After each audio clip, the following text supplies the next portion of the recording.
Hello students, welcome to Pinnacle Classes. आज का discussion share and dividend topic का एक लेक्चर हो चुका है, जिसमें कॉन्सेप्ट आपको बता दिया गया है। आज सेकंड लेक्चर है application of share and dividends. इसका डिस्कशन करते हैं। इसमें एक क्वेश्चंस है। एक पहला एप्लीकेशंस कि रोहित इन्वेस्टेड 9600 रुपया 9600 rupees on ₹100 shares at ₹20 premium paying 8% dividend. यानी रोहित इन्वेस्ट कर रहा है 9600 रुपया एक कंपनी में, जिसका ये दिया हुआ है कि नॉमिनल वैल्यू और मार्केट वैल्यू और रेट ऑफ डिविडेंड, ये तीन चीज़ दिया होता है। आपको मैंने इसके पहले लेक्चर में कोटेशन बताया है। ये आपका नॉमिनल वैल्यू है, ये मार्केट वैल्यू है, ये रेट ऑफ डिविडेंड 8% है। ये इन्वेस्ट कर रहा है, तो इन्वेस्ट कर रहा है, चलिए ठीक है। तो इसमें कितना शेयर इन्वेस्ट कर रहा है ये चीज़ हमें फाइंड नहीं। फिर कह रहा है आगे की कंडीशन में क्या है। Rohit sold the shares when the price rose to ₹160। उसके बाद ये रोहित जो है वो अपने शेयर को, जब उसका बढ़ता है 160 रुपया होता है, तो अपने शेयर को बेच देता है, सेल कर देता है।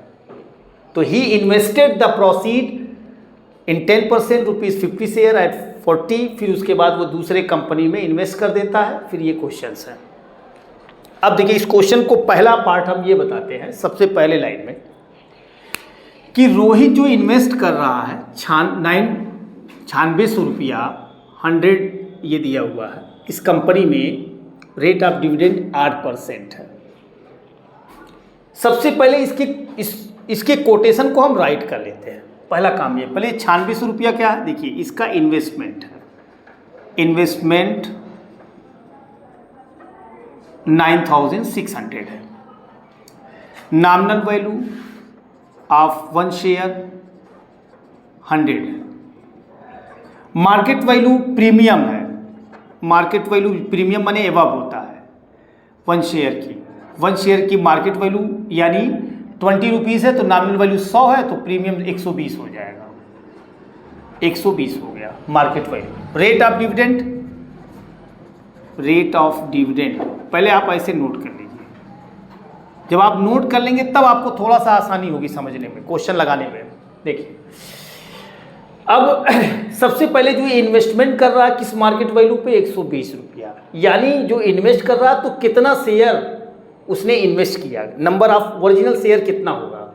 तो मैंने आपको बताया था कि जब भी हम किसी भी मनी को जब हम इन्वेस्ट करते हैं तो मार्केट वैल्यू के, शेयर में जो इन्वेस्ट किया जाता है वो मार्केट के हिसाब से, मार्केट वैल्यू के हिसाब से इन्वेस्ट करते। तो यानी 9600 रुपया हम 120 के हिसाब से करेंगे, तो जाहिर सी बात है 9600 में 120 से डिवाइड कर दोगे तो नंबर ऑफ शेयर्स आ जाएंगे। नंबर ऑफ ओरिजिनल शेयर्स आ जाएगा। शेयर्स बराबर 9600 रुपया को आपने किस रेट के हिसाब से इन्वेस्ट किया, मार्केट वैल्यू के हिसाब से। इसमें फार्मूले की जरूरत ही नहीं पड़ेगी, बस 1-2 फार्मूले की जरूरत पड़ती है, बस और कुछ नहीं। आप बेसिक चीज़ें जैसे आप कैलकुलेट करते हैं इसे करते चले जाएंगे। ये आपका आ गया 80। नंबर ऑफ ओरिजिनल शेयर आपका 80 आ गया, 80 शेयर्स आ गया, ओरिजिनल नंबर ऑफ शेयर्स हो गए। अब उसके बाद रोहित साहब क्या कर रहे हैं, रोहित के पास 80 शेयर हैं। भाई उसने इन्वेस्ट किया तो शेयर उसको हो गया 80 शेयर है उसके पास। तो Rohit sold the shares when the price rose, जब 160 रुपया हो, यानी 120 में वो इन्वेस्ट किया था। 120 रुपया जब उसका था शेयर की वैल्यू, तब जो है उसने इन्वेस्ट किया था। अब उसका दाम बढ़ के 160 हो गया, तो जाहिर सी बात बेचने में उसका फ़ायदा होगा। जब भी शेयर की वैल्यू बढ़ती है, जब मार्केट वैल्यू बढ़ती है, अगर आप शेयर को बेच देते तो आप लाखों लाख कमा सकते हैं। जिसके पास जितना ज़्यादा शेयर होगा उसकी कमाई उतनी ज़्यादा होगी। तो अब ये बेच रहा है, तो जो बेचा उसके बाद, बेचने के बाद वो क्या कर रहा है, इन्वेस्ट कर रहा है। इन्वेस्ट द प्रोसीड्स यानी शेयर को बेच दिया।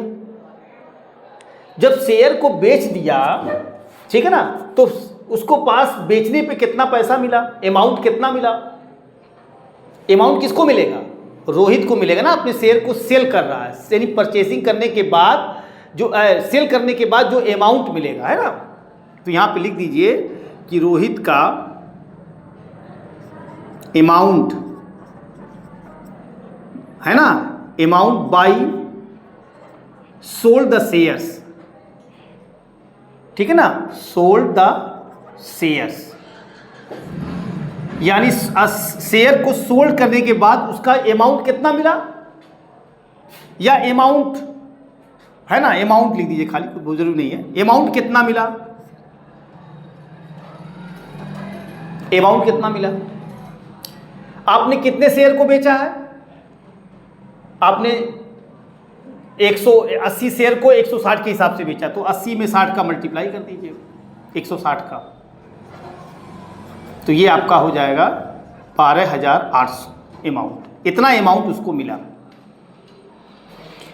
इतना अमाउंट उसने सोल्ड मतलब बेचा, तो उसको 12,800 रुपया मिला। अब 12,800 रुपया उसने क्या किया, ये दूसरे वाले कंपनी में, नहीं, प्रोसीड्स का मतलब जब हम शेयर को बेचते हैं। अब इसमें बेचने में दो चीज़ें और आप जान लीजिए, क्वेश्चन में नहीं लेकिन दो बातें जानकारी लीजिए, कि जब हम शेयर को बेचते हैं तो बेचने पे जो हमें अमाउंट मिलता है उसको हम बोलते हैं प्रोसीड्स। अब बेचने में देखिए दो तरह का, एक प्राइवेट लिमिटेड कंपनी होती है और एक जनरल होता है। अब शेयर को हम क्या कहते हैं, किसी को भी शेयर को बेच सकते हैं, जनरल शेयर को, किसी भी शेयर को सेल कर सकते हैं। हम आपको, किसी थर्ड पार्टी को, किसी शेयर होल्डर को, नॉन शेयर होल्डर को, किसी कंपनी को, हम किसको किसको बेच सकते हैं, या तो कंपनी को बेचे, या किसी शेयर होल्डर को बेचे, या उस, है ना, या किसी अन्य पर्सन को हम उस शेयर की अथॉरिटी दे दें कि भैया हमारा शेयर है, हमने आपको दे दिया, अब आप अपना कर लीजिए। लेकिन कुछ प्राइवेट लिमिटेड कंपनी होती है कि जो शेयर को केवल उसी लिमिटेड कंपनी का जो होल्डर होगा उसी से आप बेच सकते हैं, या उसका मेंबर। बहुत सारे प्राइवेट कंपनी के शेयर होते हैं, वो अदर बाहर आप नहीं बेच सकते, लेकिन कुछ जनरल होते हैं, किसी को भी बेच सकते हैं। तो बेचने पे जो रकम मिलती है उसको प्रोसीड्स कहते हैं। इसका मतलब रोहित का जो इन्वेस्टमेंट है, यानी प्रोसीड्स है, कितना प्रोसीड्स है, 12,800 फिर इन्वेस्ट कर रहा है। वो क्या कर रहा है, यानी रोहित का प्रोसीड्स कितना हुआ, 12,800 रुपया उसका प्रोसीड्स हो गया। तो 12,800 रुपया उसका जब प्रोसीड्स हो गया, लेकिन इसमें एक चीज़ और भी है, ध्यान दीजिएगा बात को। इसमें इस क्वेश्चन में ये कह रहा कि 12,800 है, तो जो ये जो अमाउंट उसको मिला 12,800, ये नेक्स्ट दूसरे कंपनी में इन्वेस्ट कर रहा, लेकिन उसमें एक शर्त दे दिया कि एक्सक्लूडिंग डिविडेंड। एक्सक्लूडिंग डिविडेंड, आपको मालूम है कि ऐसा भी होता है कि आप किसी शेयर को साल भर होल्ड कर लीजिए। मैंने इसके पहले भी बताया था, किसी शेयर को जब साल भर आप होल्ड करेंगे तो आपको डिविडेंड का भी तो फ़ायदा मिलेगा, जो फिक्स डिविडेंड कंपनी हमको देती है। जिस कंपनी के हम होते हैं उसका सालिना पर एनम जो है 8% है, 10% है, जो भी रेट ऑफ डिविडेंड है 8% के हिसाब से अगर मान लीजिए साल भर कंप्लीट हो गया है तो उसको आपको मिलेगा, कंपनी का जो डिविडेंड होगा आपको फ़ायदा मिलेगा। लेकिन साल भर के अंदर अगर आप आज खरीदो बयान बेचो तो कहाँ डिविडेंड मिलेगा, आपके पास होना चाहिए ना, उतना शेयर उतने समय तक होना चाहिए। ये 8% आपका है, 8%। देखिए तो यहाँ पे एक चीज़ कर रहा है, एक्सक्लूडिंग डिविडेंड, डिविडेंड नहीं लेना है, मतलब इसमें जो हम इन्वेस्ट कर रहे हैं, जो हम शेयर को सेल करने पे जो अमाउंट मिल रहा है उसी को हम क्या नाम है, इन्वेस्ट कर रहे हैं, उसमें हम डिविडेंड नहीं कैलकुलेट कर रहे हैं, ठीक है ना। डिविडेंड इसमें नहीं ऐड होगा। देखो यहाँ कर एक्सक्लूडिंग डिविडेंड, केवल जो हमने बेचा, जो हमको बेचने पे पैसा मिला वही दूसरे कंपनी में इन्वेस्ट कर दिया। एक दूसरी कंपनी का कोटेशन ये दिया है, 10% ₹50 शेयर्स एट ₹40। इस वाले कंपनी में हमने 12,800 में इन्वेस्ट कर दिया, यानी जो नया कंपनी में इन्वेस्ट कर रहे हैं, न्यू कंपनी में ये इन्वेस्ट कर रहे हैं, ये न्यू कंपनी है, एक तरह का न्यू कंपनी है, या दूसरी कंपनी में हम इन्वेस्ट कर रहे हैं। इसका रेट ऑफ डिविडेंड कितना है, न्यू कंपनी का रेट ऑफ डिविडेंड 10%। इसका नॉमिनल वैल्यू कितनी है, पहले आप नोट कर लेंगे तो आपको बहुत आसान हो जाएगा, 50। मार्केट वैल्यू कितनी है 40 रुपीज़, मार्केट वैल्यू ऑफ एक शेयर की 40 रुपीज़ हो गई। अब उसके बाद जब हम 12,800 रुपया इन्वेस्ट कर रहे हैं किसके हिसाब से, 40 मार्केट के हिसाब से, तो इसका मतलब जो नंबर ऑफ शेयर हम परचेज करेंगे वो अलग हो जाएगा। तो new number of shares, new number of share बराबर कितना इन्वेस्टमेंट है 12,800। तो 12,800 किसके रेट से, मार्केट वैल्यू के हिसाब से। देखिए 4 × 12 4 × 8 320 शेयर हमने इसमें इस कंपनी में इन्वेस्ट किया। इस कंपनी में जो हमने इन्वेस्ट किया 320 शेयर इन्वेस्ट किया, ठीक है। तो 320 शेयर हम इन्वेस्ट किए, तो क्या पूछ रहा है, सेल प्रोसीड 12,800 हो गया, न्यू नंबर ऑफ शेयर्स 320 हो गया। अब उसके बाद चेंज इन टू डिविडेंड्स, अब हम पहले वाला जो डिविडेंड है आपका 8% है और इसमें जो डिविडेंड है 10% है। डिविडेंड निकालने का तरीका पहले इसी का निकाल लेते हैं। चलिए डिविडेंड जब भी आप निकालेंगे, डिविडेंड ऑन 1 शेयर, एक शेयर का डिविडेंड कितना है, इसमें 10% है, नॉमिनल वैल्यू पे निकलेगा 10% ऑफ नॉमिनल वैल्यू कितनी है, नॉमिनल वैल्यू 150 है, तो ये आपका हो गया 10/100 50, 5 रुपया हुआ कि नहीं, एक शेयर का डिविडेंड 5 रुपया हो गया। फिर डिविडेंड ईयरली होता है, डिविडेंड ऑन कितना शेयर है 320 शेयर, 320 शेयर का कितना हो गया 320 × 5, 5 2 = 10, 5 3 = 15, 1 16, यानी 1600 क्या आ गया 1600 रुपीज़ इसका डिविडेंड आ गया। इस कंपनी का, न्यू कंपनी का डिविडेंड 1600 रुपया आ गया। और इसका हम निकाल लें डिविडेंड जब भी निकालना हो सिस्टम से, डिविडेंड ऑन 1 शेयर का डिविडेंड कितना हो जाएगा, कितना पहला वाला है, हाँ 100 रुपया, रेट ऑफ डिविडेंड 8% ऑफ 100 कितना 8 रुपया होगा, 8% ऑफ 100 कितना होगा 8 रुपया। और इसके शेयर कितने हैं 80, तो डिविडेंड ऑन 80 शेयर्स, तो ये आ जाएगा 80 × 8 640 रुपया आ गया। कितना आ गया 640 रुपया, 640। तो 640 और 1600, ठीक है ना, डिविडेंड ऑन 327। अब बताइए कितना चेंज हुआ, सवाल क्या है कि चेंज इन टू डिविडेंड्स, इन दोनों डिविडेंड चेंजिंग क्या है, चेंज आपको निकालना है, चेंज इन टू डिविडेंड्स बराबर 1600 माइनस 640, इसको माइनस कर देंगे 960, चेंज इन डिविडेंड जो है 960 रुपया उसका हो गया।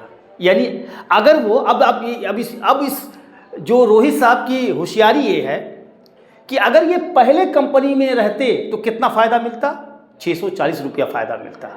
पहले कंपनी में रहते तो 640 रुपया डिविडेंड मिलता, लेकिन जैसे ही इन्होंने दूसरी कंपनी में अपने पैसे को इन्वेस्ट किया तो अब इनको चूंकि एक मार्केट वैल्यू बढ़ी, तो मार्केट वैल्यू बढ़ी पर इनका इन्वेस्टमेंट, इनको पैसा ज़्यादा मिला। जब पैसा ज़्यादा मिला तो दूसरे कंपनी में इन्वेस्ट कर दिया, जब दूसरे कंपनी में इन्वेस्ट कर दिया तो इनको देखिए आपको डिविडेंड आपका 1600 रुपया हो गया। और उसके बाद इनका जो है लगभग 1000 का फ़ायदा हो गया, 960 का मतलब अप्रॉक्स 1000, ठीक है ना। तो ये चीज़, हाँ एक बात और बता दूँ, इस क्वेश्चंस के अंदर यहाँ पे जो प्रोसीड है इसमें एक बातें बता दूँ तो एक क्वेश्चन और लग जाएगा तुम्हारा, उसको बताने की ज़रूरत नहीं पड़ेगी। यहाँ पे अगर क्वेश्चन में आ जाए एक्सक्लूडिंग डिविडेंड की जगह पे इंक्लूडिंग डिविडेंड हो जाए कि हम जैसे एक कंपनी है, हमें दूसरी कंपनी में इन्वेस्ट करना है, तो एक कंपनी का हमें शेयर बेचने पे कितना अमाउंट मिला 12,800, लेकिन अगर यहाँ क्वेश्चन में कह देगा इंक्लूडिंग डिविडेंड तो ये 12,800 और इसका डिविडेंड आपको मिला 640, तो ये 12,800 और प्लस 640 ये दोनों को जो हमें मिला, हमें डिविडेंड भी मिला। हमने अपने शेयर को साल भर होल्ड रखा, तो हमने अपने शेयर को साल भर होल्ड रखा, तो जो डिविडेंड मिला उस डिविडेंड को जो हमें पैसा मिला दोनों को प्लस करके तब इसमें इन्वेस्ट कर देंगे दूसरे कंपनी में। तो जब क्वेश्चंस के अंदर ये मेंशन रहेगा कि इंक्लूडिंग डिविडेंड, तो ये जो अमाउंट बेचने पे मिलेगा, सेल करने पे जो अमाउंट मिला और जो डिविडेंड है दोनों को प्लस कर देंगे और दोनों को प्लस करके इस न्यू कंपनी में इन्वेस्टमेंट कर देंगे, तब इसका इन्वेस्टमेंट वो हो जाएगा, बदल जाएगा, है ना। तो ये क्वेश्चंस है आपके बुक में कि जब भी इस तरह का कंडीशन हो तो आप इस तरीके से आप कर सकते हैं, ठीक है ना। तो इसको राइट। देखिए दूसरा क्वेश्चन है, second question, which is better investment. ये दो कंपनी है, ये फर्स्ट कंपनी, सेकंड कंपनी। अब आप इसमें फर्स्ट कंपनी ये है, ये आपका सेकंड कंपनी है, इसमें आपको बेटर इन्वेस्टमेंट पता करना है। देखिए बेटर इन्वेस्टमेंट का दो कॉन्सेप्ट है कि आपका जो आपने पैसा इन्वेस्ट किया है उस पे आपको क्या परसेंट रिपीट मिल, उस पे कितना आपको फ़ायदा मिल रहा है। मैंने इसके पहले भी आपको बताया था कि कभी कभी मान लिया जाए कि शेयर की नॉमिनल वैल्यू 100 रुपया है, शेयर की नॉमिनल वैल्यू 100 रुपया और मार्केट वैल्यू 120 रुपया है, तो अगर आपको 7% 8% डिविडेंड मिलेगा तो नॉमिनल पे मिलेगा। तो आपका जो इन्वेस्टमेंट फिलहाल डिविडेंड के बेसिस पे देखा जा रहा है। तो अब हमें जो डिविडेंड कंपनी देती है वो नॉमिनल वैल्यू पे देती है। तो अगर डिविडेंड के बेसिस पे देखा जाए तो ज़्यादा बेस्ट कब होता है? ज़्यादा बेस्ट ये होता है, मैंने इसके पहले बताया था कि जब मार्केट वैल्यू नॉमिनल वैल्यू से कम, मार्केट वैल्यू नॉमिनल वैल्यू से अगर कम होगी, मान लीजिए यहाँ नॉमिनल वैल्यू 100 रुपया है और मार्केट वैल्यू 60 रुपया है, तो आप उसमें आप इन्वेस्ट कर दिए 1 लाख 2 लाख रुपया, तो आपको जो रेट ऑफ डिविडेंड मिलेगा, जाहिर सी बात आपका पैसा कम लगा। जब पैसा कम लगा लेकिन हमको ज़्यादा पे मिलेगा डिविडेंड, तो हमारा ज़्यादा फ़ायदा है, ठीक है ना। तो इस कंपनी का देखिए आपको बेटर इन्वेस्टमेंट करना है तो सबसे पहले ये रेट, ये आपका रेट ऑफ डिविडेंड पहले आप लिख लीजिए। Rate of dividend her questions में 7%, नॉमिनल वैल्यू ऑफ 1 शेयर की 100, मार्केट वैल्यू 1 शेयर की 120, ठीक है ना। डिविडेंड फाइंड कर लीजिए कितना रुपया हुआ। चलिए डिविडेंड फाइंड करते हैं। डिविडेंड ऑन 1 शेयर, 1 शेयर का डिविडेंड कितना हुआ? 7% ऑफ नॉमिनल वैल्यू, यानी ₹7। इसको ऐसे डायरेक्टली निकाल लीजिए कि 7% ऑफ 100 ₹7 आ गया नॉमिनल वैल्यू। तो डिविडेंड 1 शेयर का 7 रुपया, तो अब आपको डिविडेंड मिला कितना? 7 रुपया, 7 रुपीज़। लेकिन आपका इन्वेस्टमेंट कितना था? 120। आपका इन्वेस्टमेंट कितना है? तो अब आपका जाहिर सी बात है कि 7 रुपया बेटर परफॉर्मेंस, तो हमारा पैसा तो 120 लग रहा है, तो इसका मतलब रिटर्न परसेंट आपको निकालना पड़ेगा। उस पर हम कंपेयर करेंगे कि कितने रिटर्न परसेंट पे हमें ज़्यादा बेहतर हमको मुनाफा है ना, क्योंकि डिविडेंड पे खाली नहीं हो सकता, क्योंकि आपको पैसा ज़्यादा लग रहा है, 120 पे लग रहा है ना, तो इसलिए रिटर्न परसेंटेज में आपको निकालना पड़ेगा। रिटर्न परसेंट यानी आपको 7 रुपया डिविडेंड मिला और 120 रुपया मार्केट वैल्यू इंटू 100, तो ये आपका एक 0 से 0 कैंसिल हो गया, तो 2 6 जा 2 5 जा 35/6, यानी 6 5 जा 36, ये आपका रिटर्न परसेंट आ गया, इतना परसेंट। यही सेम कंडीशन इस सेकंड कंपनी का है। 8% rate of dividend, rate of dividend निकाल लीजिए 8%, nominal value of 1 share ₹10, market value of 1 share ₹13.50। इसमें भी आप डिविडेंड पहले निकालिए। डिविडेंड ऑन 1 शेयर, 1 शेयर का डिविडेंड कितना हो जाएगा? 8% ऑफ ₹10, तो ये आ जाएगा 8/100 इंटू 10, यानी 0.8। ये डिविडेंड आ गया आपका 0.8।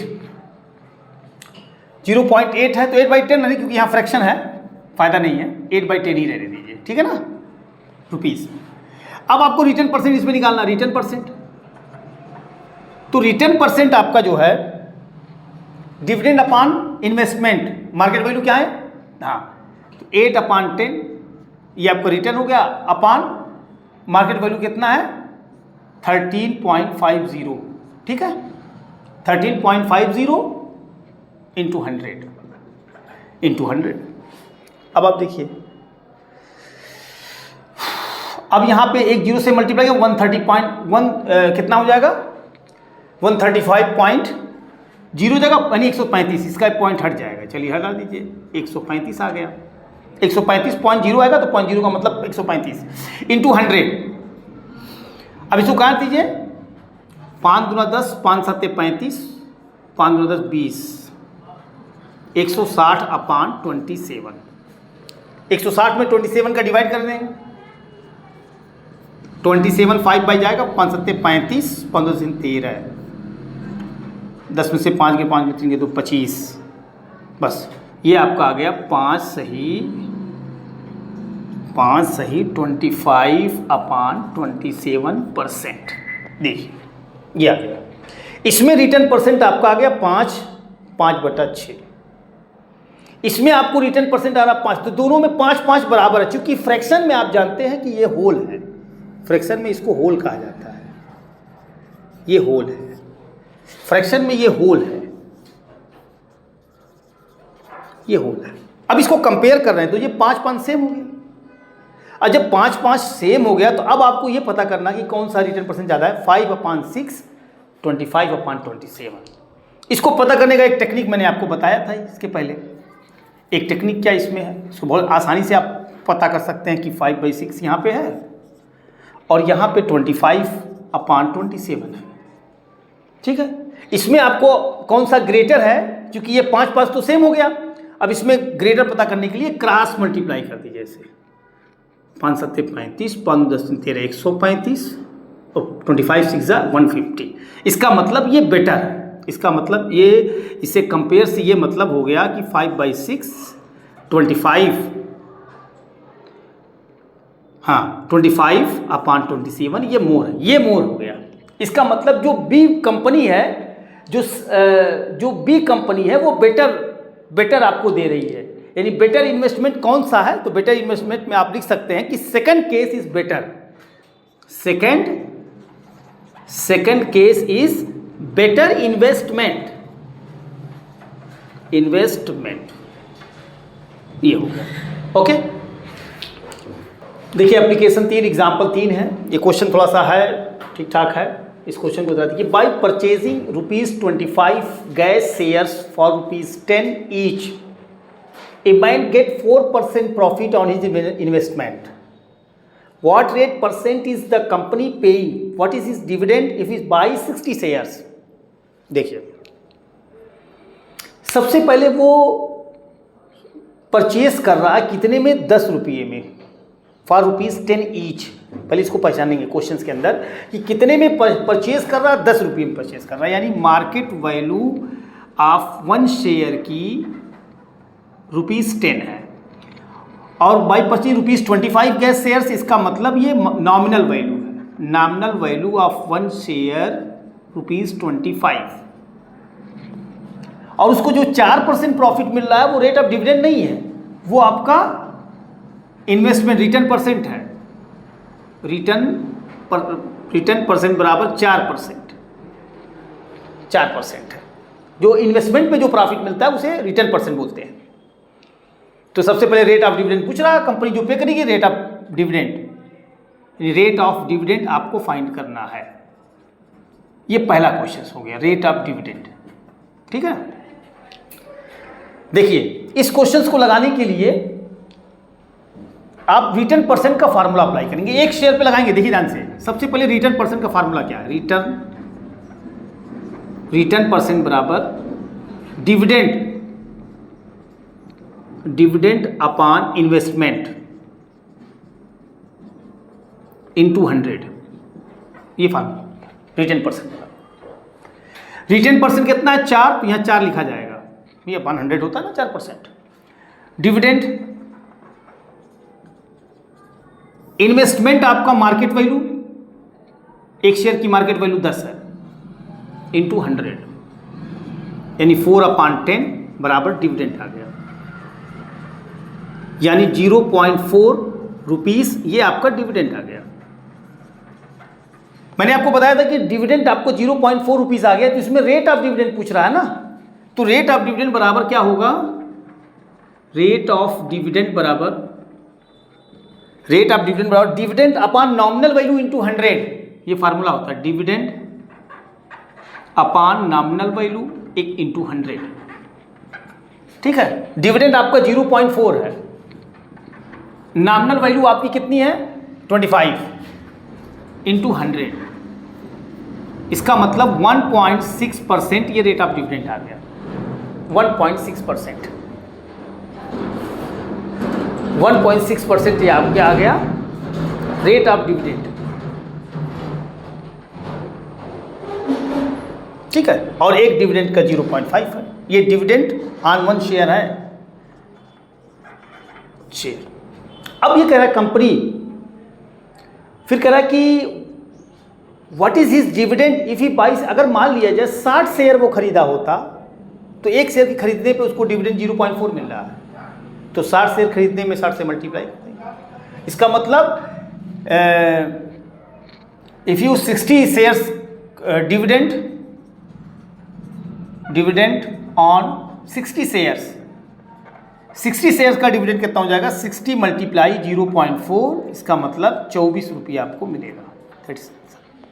ये क्वेश्चन सर, ठीक, ओके। एग्जाम्पल 4 है,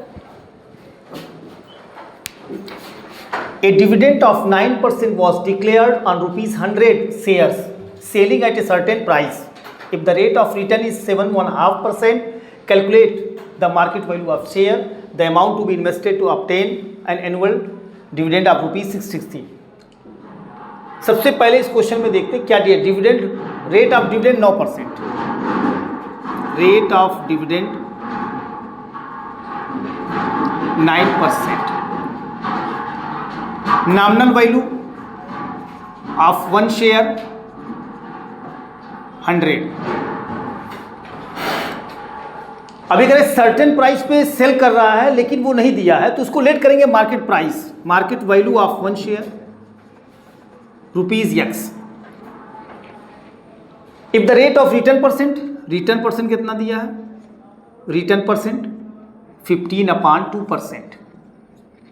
ठीक है ना, ये हो गया क्वेश्चन दिया हुआ था। सबसे पहले हम रिटर्न परसेंट देखेंगे। रिटर्न परसेंट पे जो है, इसका रिटर्न परसेंट का फार्मूला क्या होता है, सिंस क्योंकि रिटर्न परसेंट बराबर return upon investment into 100, return percent कितना है 15/2, नहीं रिटर्न अपॉन इन्वेस्टमेंट नहीं है, dividend upon rate of dividend 9% है ना, तो रिटर्न परसेंट बराबर होता है dividend upon investment into 100, dividend upon investment into 100। और डिविडेंड पहले फाइंड कर ले, डिविडेंड कितना है 9% और नॉमिनल वैल्यू, तो डिविडेंड फाइंड कर लीजिए, डिविडेंड ऑन 1 शेयर, तो ये हो जाएगा 9% ऑफ 100, तो 9% हमने 9/100 ऑफ 100 ₹9 आ गया, ये एक शेयर का डिविडेंड आ गया 9। तो आपका डिविडेंड 9 आ गया, इन्वेस्टमेंट मार्केट वैल्यू के हिसाब से करेंगे तो X है इंटू 100, ठीक है ना, क्रॉस मल्टीप्लाई कर देंगे इसमें, तो क्रॉस मल्टीप्लाई करेंगे तो ये आ जाएगा 15x बराबर 2 × 9 × 100, तो x इक्वल 2 × 9 × 100 अपॉन 15, 3 5 जा 3 3 जा 5 2 जा 20, 2 3 जा 6, 26 जा 120, तो ये आपका आ गया मार्केट वैल्यू ऑफ एक शेयर की वैल्यू आ गई 120। ये answer market value of 1 share जो आ गया वो 120 रुपीज़ आ गया। ये पहला आंसर आ गया, मार्केट वैल्यू ऑफ शेयर 120 रुपये आ गया। Second, the amount to be invested to obtain an annual dividend 630 है। अब आप देखिए ध्यान से, अब इसमें ये क्वेश्चन बहुत गजब है। ये कह रहा है कितना अमाउंट इन्वेस्ट किया जाएगा, अमाउंट टू बी इन्वेस्टेड, कितना अमाउंट इन्वेस्ट किया जाएगा to obtain an annual dividend, अगर उसको 630 मिले तो एनुअल डिविडेंड 630 मिलेगा और एक शेयर का डिविडेंड आपका निकला है कितना, 9 रुपया। तो आपको 630 टोटल डिविडेंड मिल रहा है। अगर ये सेकंड क्वेश्चन है तो आप बताइए 630 में अगर आप 9 से डिवाइड कर देंगे, 630 टोटल डिविडेंड है और एक शेयर का डिविडेंड 9 रुपया, तो आपको ये मालूम हो जाएगा कि कितना शेयर हमने खरीदा, मतलब खरीदा, परचेज किया। नंबर ऑफ शेयर आपको मालूम हो जाएगा। और जब नंबर ऑफ शेयर परचेज मालूम हो जाएगा कि नंबर ऑफ शेयर्स है ना कितना है, तो उसके हिसाब से फिर हम इन्वेस्टमेंट बता देंगे, क्योंकि इन्वेस्टमेंट जो होता है वो मार्केट के हिसाब से होता है। तो पहले नंबर ऑफ शेयर निकाल लें, देखिए ध्यान से, पहले नंबर ऑफ शेयर फाइंड कर लें। नंबर ऑफ शेयर्स, तो नंबर ऑफ शेयर बराबर 630 अपान एक शेयर का डिविडेंड 9 है, 70 नंबर ऑफ शेयर हो गया। और एक शेयर की मार्केट वैल्यू जो है, अब इन्वेस्टमेंट कितना आएगा, एक शेयर की मार्केट वैल्यू 120 है, तो अब ये इन्वेस्टमेंट बराबर 120 मल्टीप्लाई 70 यानी 8,400 रुपीज़, ये आपका इन्वेस्टमेंट हो गया। ठीक है, क्वेश्चन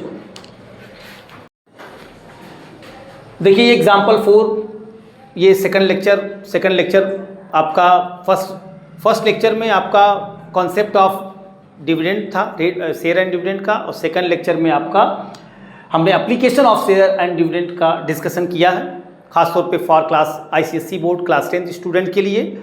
और फिर नेक्स्ट टॉपिक के लिए आप लोग वेट करेंगे। Thank you very much.